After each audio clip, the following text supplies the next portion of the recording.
চট্টগ্রাম নগরের রিয়াজউদ্দিন বাজারের মোহাম্মদিয়া মার্কেটে অগ্নিকাণ্ডে ৩ জনের মৃত্যুর খবর পাওয়া গেছে। অগ্নিদগ্ধ কয়েকজনকে চট্টগ্রাম মেডিকেল কলেজ হাসপাতালে ভর্তি করা হয়েছে।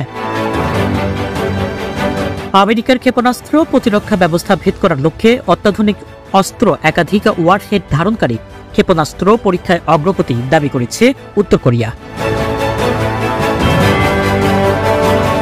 আওয়ামী লীগের ৭৫তম প্রতিষ্ঠা বার্ষিকী উপলক্ষে রাজধানীতে একটি সাইকেল র্যালি অনুষ্ঠিত হয়েছে। এর আয়োজন করেন ঢাকা উত্তর সিটি মেয়র আতিকুল ইসলাম। জনশুমারি ও গৃহ গণনা ২০২২ সালের তথ্য অনুযায়ী দেশের মোট জনসংখ্যা ১৬,৫৮,৬১৬ জন।